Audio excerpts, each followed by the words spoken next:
What would you do if your dream sits unfinished for 8 years? Caro faced rejection after rejection before finally publishing her first book. But the lessons she learned along the way might just change how you think about your own dreams.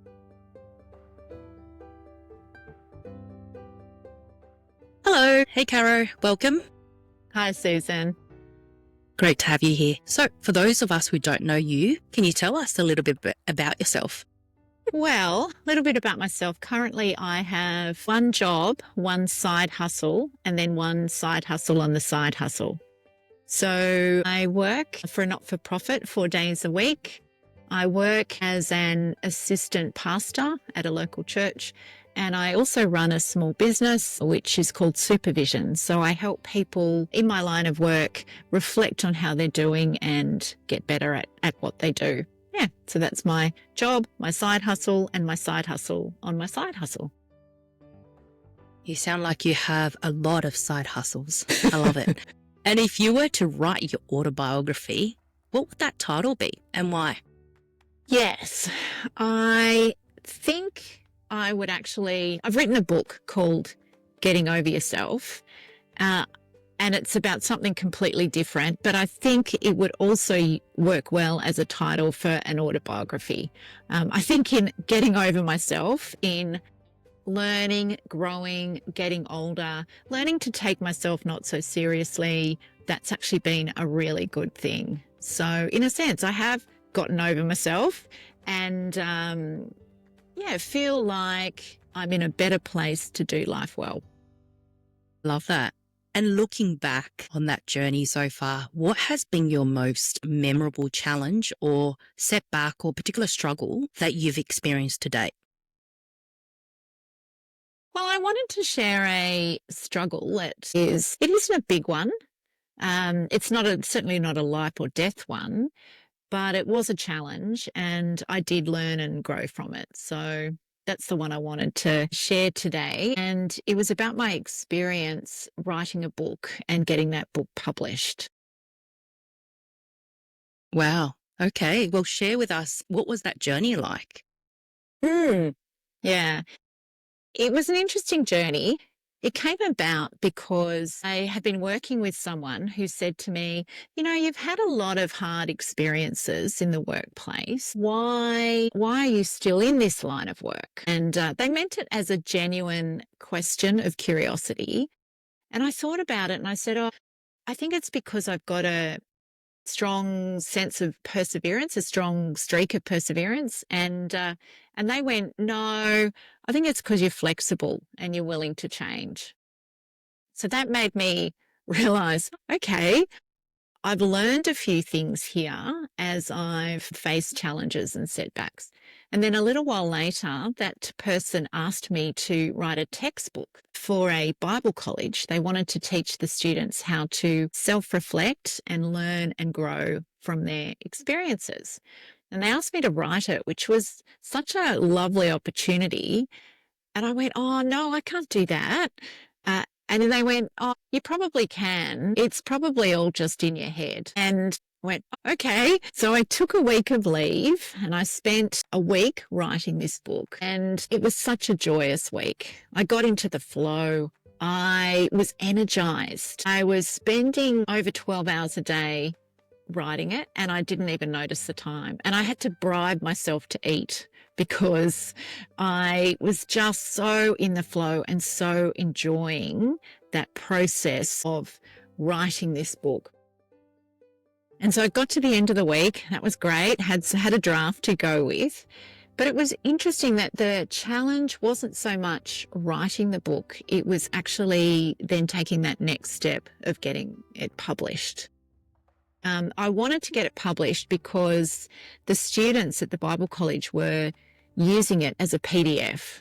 And I thought, wouldn't it be great if they had a book? A book looks much more respectable than a PDF.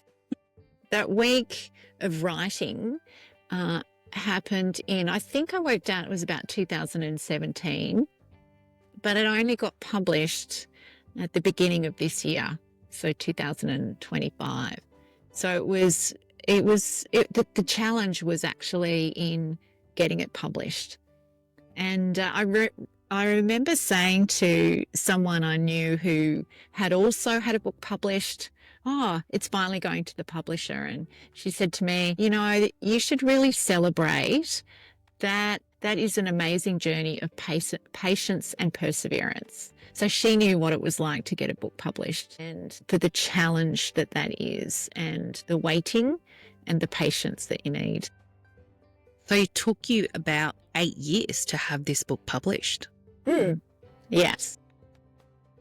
And what were some of the learnings that you had going through that 8 years, waiting and persevering? What was going through your head? Yeah, it was interesting. I did try my best to follow any leads that I could. And I knew it would help if a published author wrote an endorsement. And so I did things like I knew this very well-known author stayed with a friend of mine in Malaysia when they were speaking on conferences and things like that.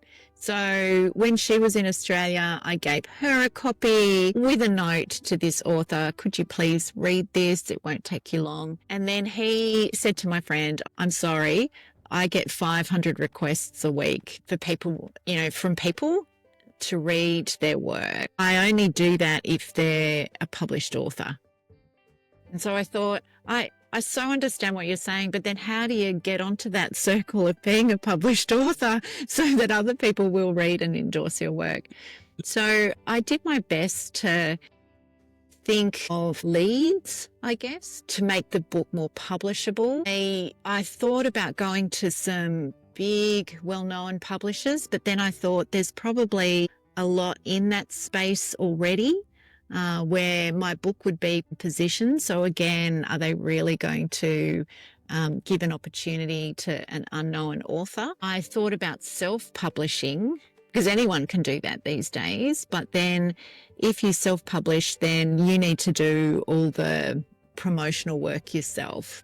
And I thought, well, self-publishing, while that's great, is a bit limited in terms of its reach. So I really wanted to find a publisher and approached a number of them, got a number of rejection letters, kind rejection letters, but still rejection letters. I tried to think of any opportunities or options I could have, like approaching that well-known author to endorse it, that sort of thing. So it was a long road. Yep.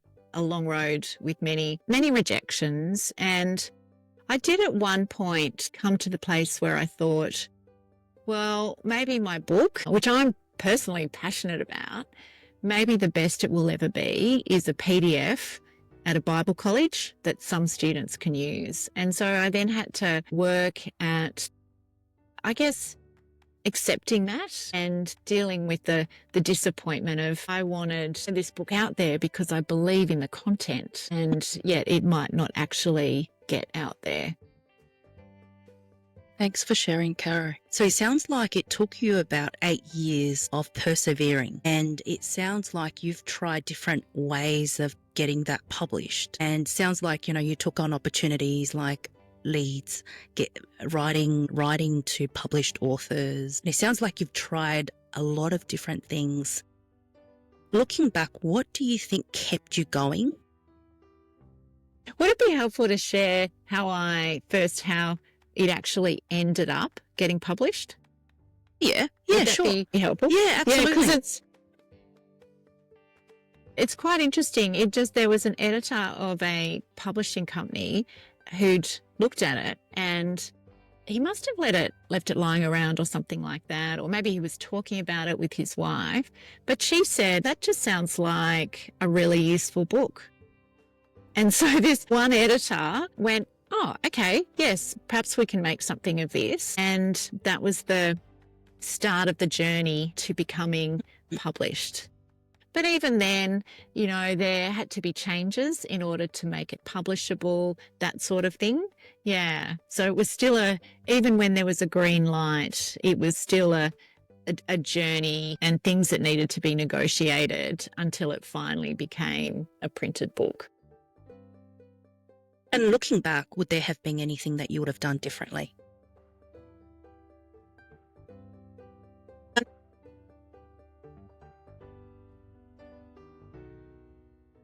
Yeah, that's a really good question. I think what the whole experience taught me is just how random some things are.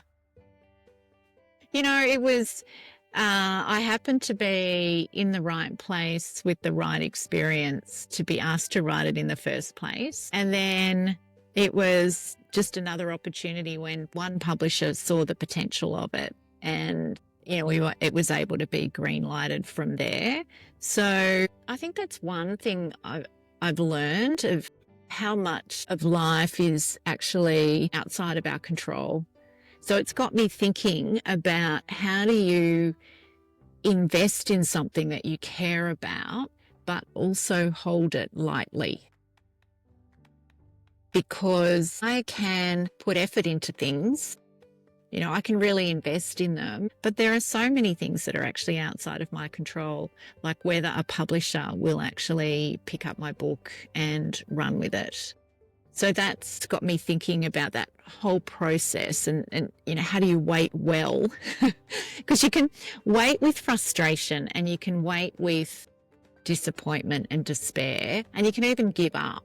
And I don't think those things are waiting. I think we can wait well by investing in something, but also at the same time holding it lightly. Well, I think that's such a helpful advice, Caro.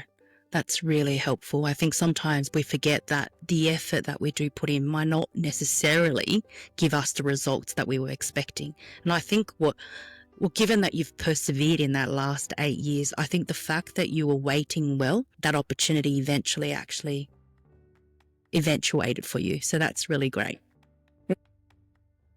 And Caro, just now that you're a published author, I would love for you to share a piece of advice that you would tell someone who is in that journey. What would that one thing you would tell her? I think I would just say keep going, keep persevering. But there is a point, I guess, where you go, actually, maybe it's time to move on from this. But yeah, and depending on when your feelings come into the process of I just want to give up. But if you're someone who's, if you're invested and passionate about your book and what you want to say, then I would say, yep, just keep going as long as you can. Yeah. I love that piece of advice.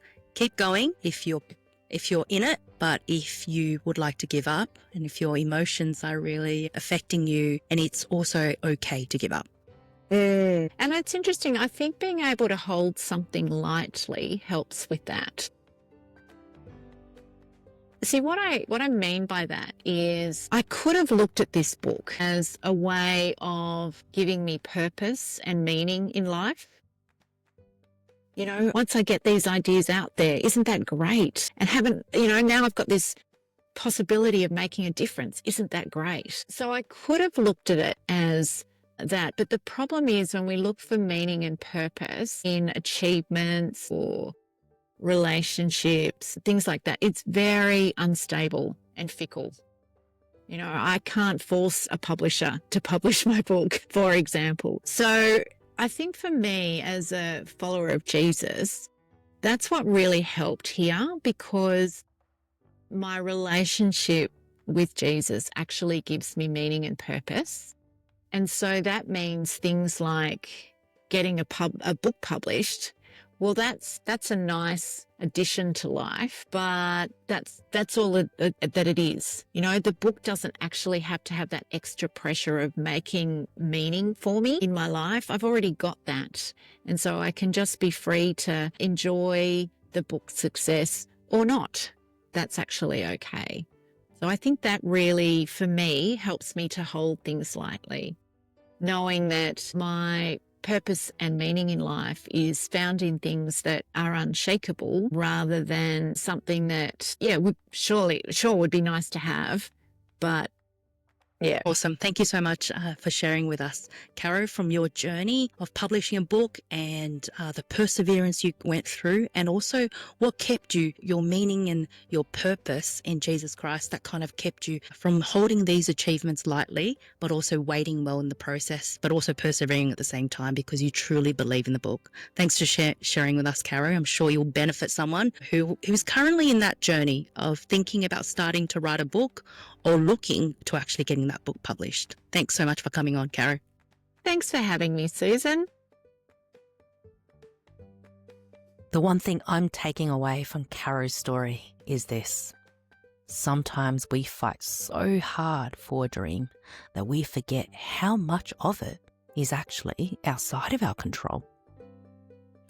It has challenged me to think through, what does it look like to invest fully in something while still